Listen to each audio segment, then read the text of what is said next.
Assalamu alaikum wa rahmatullahi wa barakatuh. I'm Zaheeda Sonday, a legal advisor by profession. I run a all about food company, which is a company that does daily meals. We do corporate meals and we do outsourcing halal meals to corporates. My love for cooking started at the age of 8 years old, and since then it hasn't left me. My kids love my food and my son is actually the biggest critic of it all. Today we'll be cooking two different dishes, a crayfish curry and a curry curry.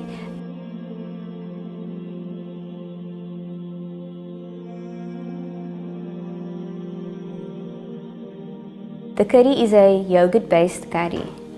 Before we start, I'm going to run through the ingredients with you for the crayfish curry.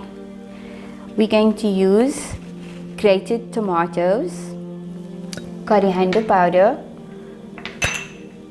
cumin powder, chili powder, turmeric.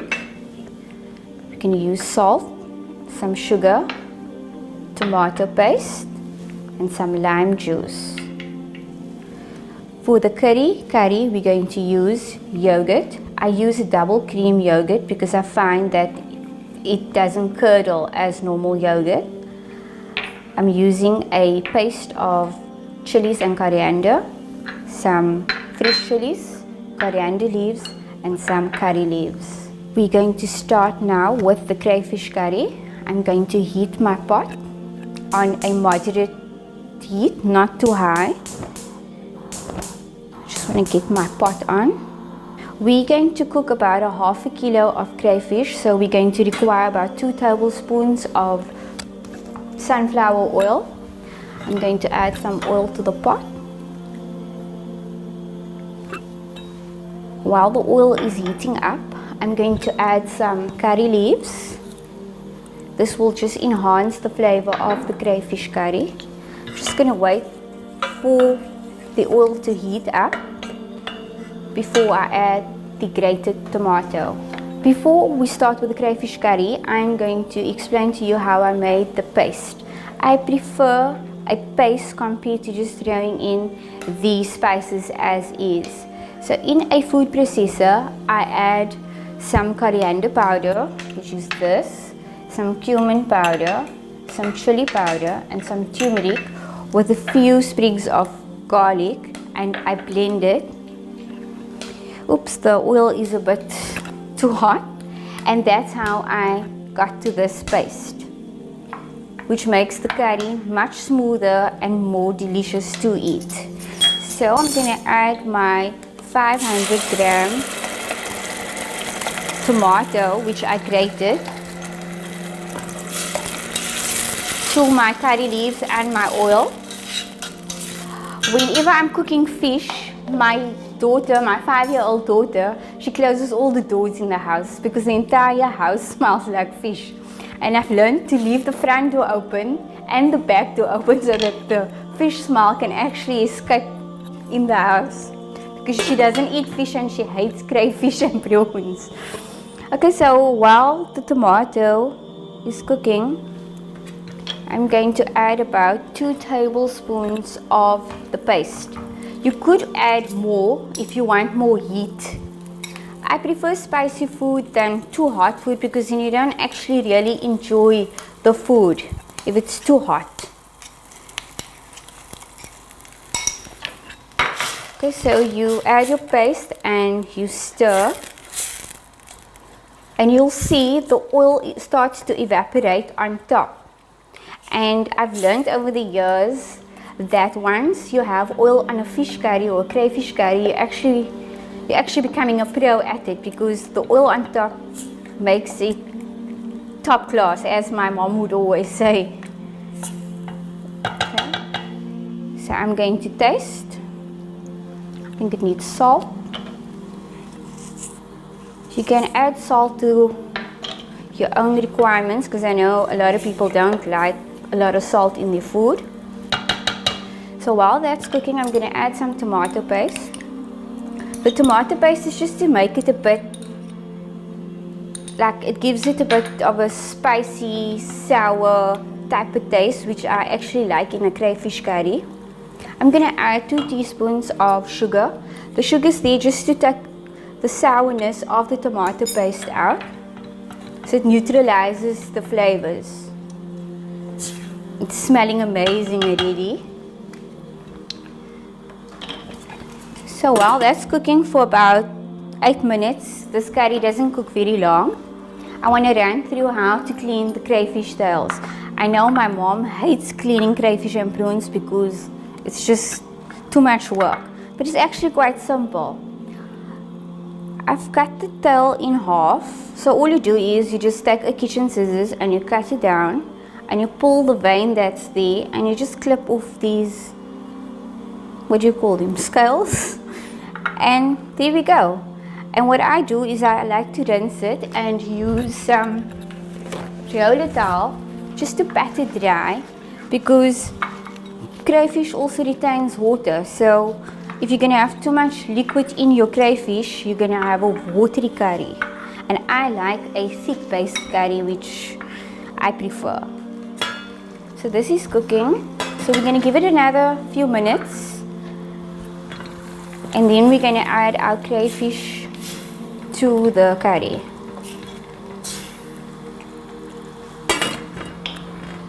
We're going to add a squeeze of lime. I find lime to be a bit sweeter than a lemon because sometimes it becomes too sour. Okay, I'm going to add the crayfish now. So crayfish is very quick to cook. The moment you see the color of tail turn pink, then you know your crayfish is done. Because if you're going to overcook a crayfish, it's actually going to become very tough. Because when you're reheating the food, you're actually cooking it again. So once the shell turns pink, you actually switch off your pot and you just leave the curry as is until serving time. So we're going to leave that, and I'm going to reduce the heat a bit. Okay. So now I'm going to heat up a pot for the curry. But before I start with that, I just want to run through the paste that I've made. In a food processor, I added 2 cloves of garlic, about 1 chili, and 2 tablespoons of flour and some coriander leaves. And I blitzed it together, and this is the consistency I got from the paste. So I'm going to add the yogurt to the pot. I like using a double cream yogurt because I find that it's nicer, it's creamier, and if you're panting, then it's healthy. Okay. I just want to rinse my spoon. Okay, so now we're heating up the yogurt.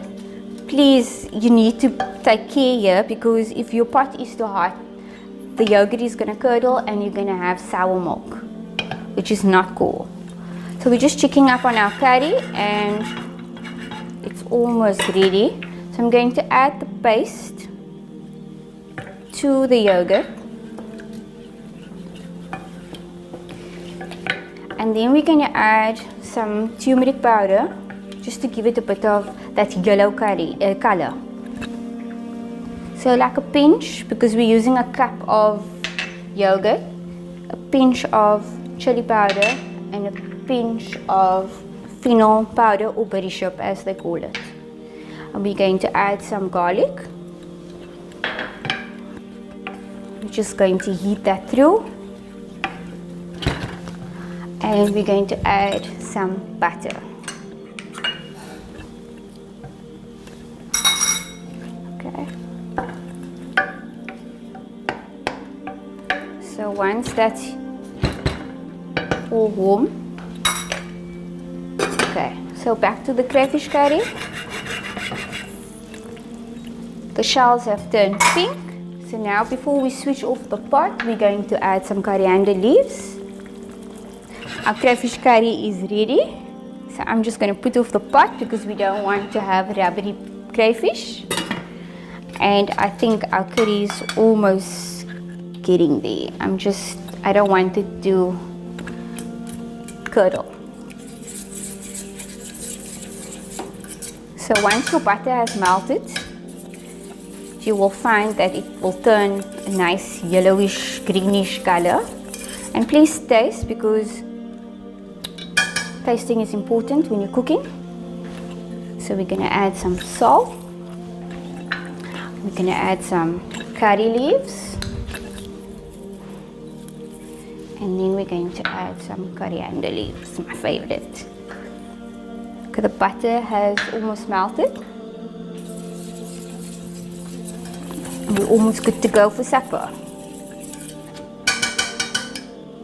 Okay, so our dish, our 2 curries are ready, and we're going to serve it with a khichdi. A khichdi is it's rice that is cooked with the coconut milk and moong dal in there. Everyone has a different version of a khichdi, but we're going to plate it up with some khichdi and some aloo fry, which is potato in mustard seeds. And we're going to serve our crayfish, our curry and our khichdi with that. Okay, so the final product I've plated is the crayfish curry that we've made now. The curry here, and this is the khichdi. And I've made some aloo fry which complements the dish completely. So I'm going to show you how we actually have it. I'm going to just dish some rice here.